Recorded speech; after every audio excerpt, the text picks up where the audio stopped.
Okay, so I'm animating here. What I want is I want to just keep very simple. I'm not going to add any crazy curves to the foot or anything like that. So I went back and I'm looking at my key poses. My one, right? I don't want to get off track. It's so easy to get off track, and I think don't do it until you have the core walk. Don't add any variation to anything. 1 and 25 are the same. 13 is my swap and my breakdowns. All right, so my feet basically just switch to the opposite, and I start working on my first, my down pose. I've got my foot here. I have to adjust my rotation and my toe values, and my back foot here is slightly rotated, and you have to watch as you are rotating things. It actually controls your pole vector that's out on your character. So as you are rotating these things, you're rotating your pole vector. So you'll see that, watch, you can see that move in relation to that. So now I put in my passing pose. I'm not changing any rotation values. Notice that I do not want to have really any change in my rotations in these values necessarily. I want to keep everything just zeroed out. The only thing I'm changing is this rotation here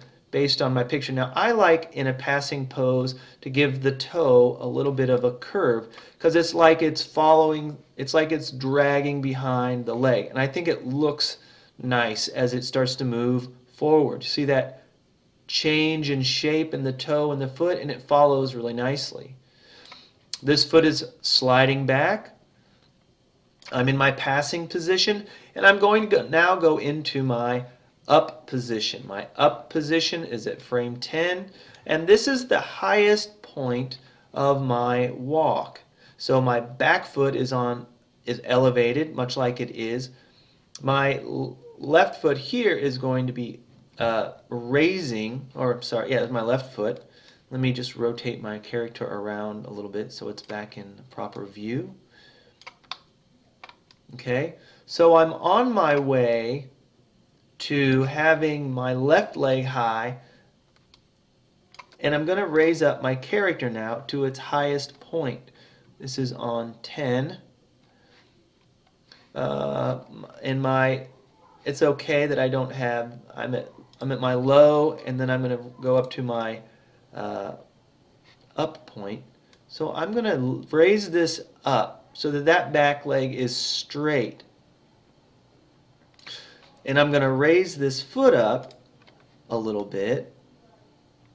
And depending on how you like, I kind of overdo it a little bit. I'm just going to leave it like this so it matches the picture.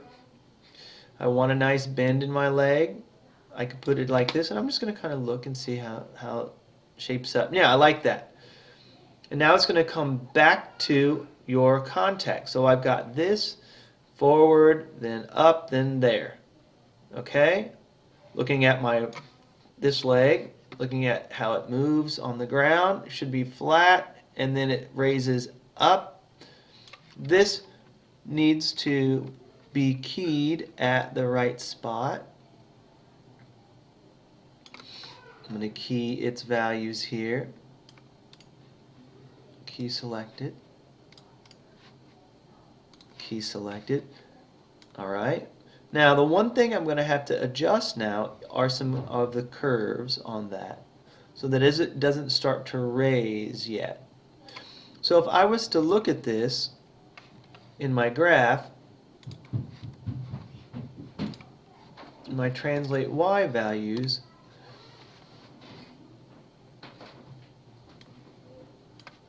I want to make sure that it stays on the ground as long as possible before it raises up. Slide here, it hits.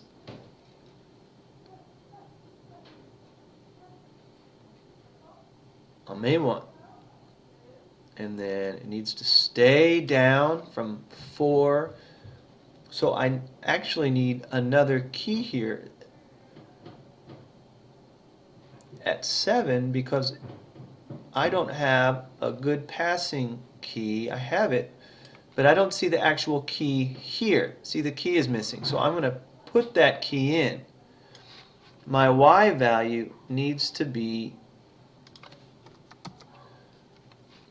down, and it needs to stay down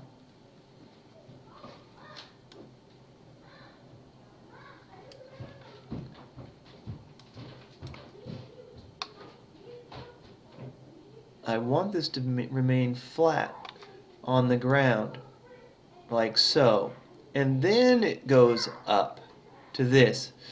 And so I want this curve to last as long, or this flatness to be on the ground, boom, then slide, and then go up at the end a little more quickly. So I may even want to adjust this curve by making it weighted, by breaking it.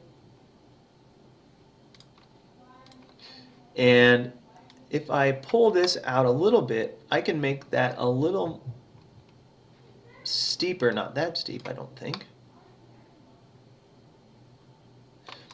Which makes that the raising of the foot a little bit higher, a little bit, happened a little bit too fast. And it's jumping. I don't want that. That's a little too extreme. With my lag on the computer, it's making it so it's a little harder to see. And then my rotation around X. If I look at those, if I frame those in together, I have a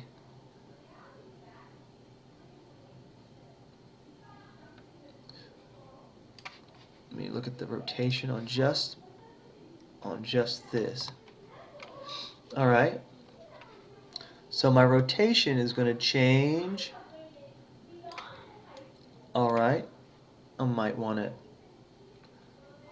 adjust this so that this kind of hangs on a little bit.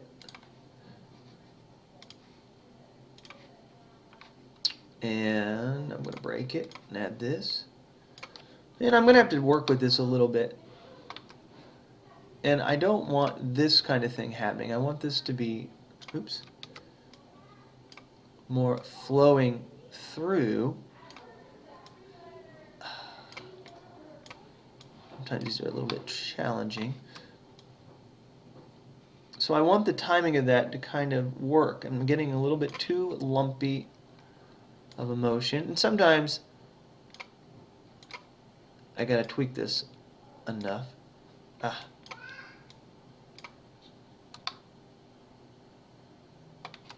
And if I translate Y values, I'm trying to see both of them at the same time. I'm going to move this out of my way so it's not quite as confusing.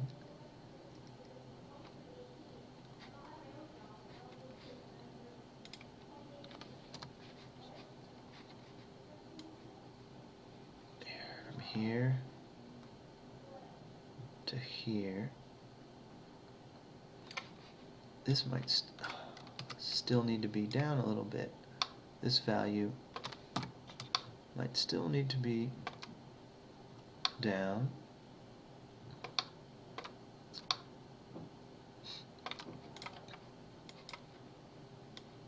I want this to flow through. I want that to be a spline.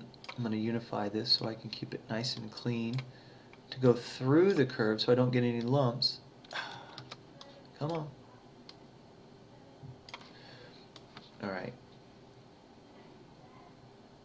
And then I need to work on my next set. So it's not 100% perfect yet. The timing's not quite there. And so I'm going to grab all these curves. I might just, sometimes it just takes a little bit. Alright, so I've got this happening to this point, and I'm going to tweak that a little bit more. Alright, I'm going to tweak that a little bit more. Okay, so this area right here where I'm sliding the foot back to the passing stage and up into the passing pose, I'm adjusting the elevation of the translate y value, which doesn't look like much, but when you frame it in, it just has a slight hesitation. Notice the curve is flat, and then I need it to be flat a little bit longer before it moves up to time it with the bending of the toe. So it's a subtle little thing, but just getting these curves to look right and to act right takes a little time. Because I really want, like I say, I really want the foot to feel like it's sliding. Now, those are my main components of this right leg poses. And the left leg is looking pretty good. I'm up into the high point to the contact stage. Now all I need to do is continue on. I'm at 13. I'm going to now go through the down pose, which means I've got to go here, look at my body core. I go to a negative 1.016. I'm copying that. So on my down stage, which is at frame 16, I'm going to change this value to do that for that because I'm going down. The foot then is going to be hitting the ground at I'm going to change the rotation to be flat. I'm going to have the toe. The toe is going to be on the ground. All right. And I'm also moving it back because I moved it back under the body to about 0.429. So 0.4, it's more underneath the character.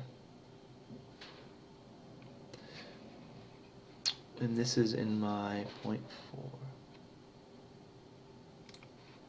It's in Z.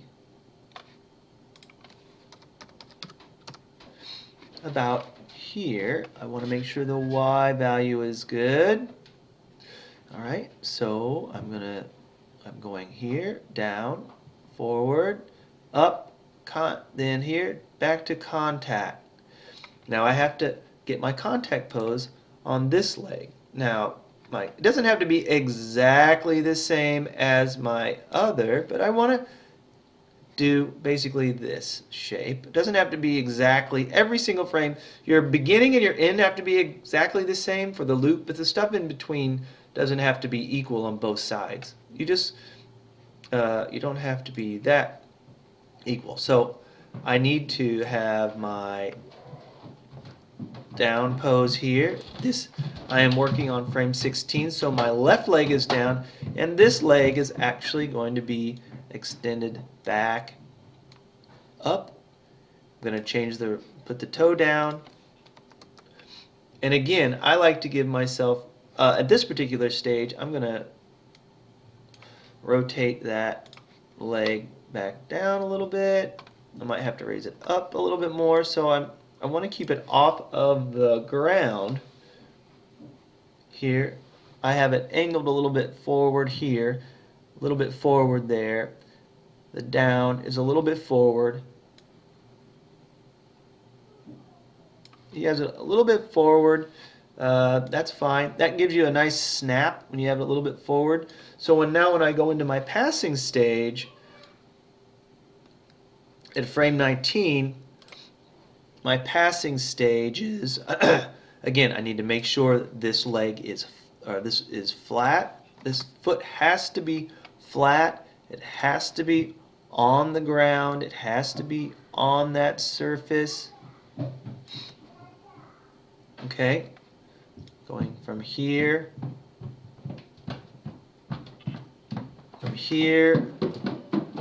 down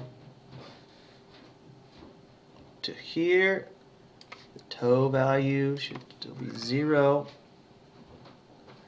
This one is passing, and so I like I said in my first part, I like to raise this up, give it and then be careful. Now that's because when I use those rotation values, it snaps my pull vector. Give it a little bit of a curve here. I'm going to hit Control Save on my scene. All right, so this is what I'm getting so far. Contact,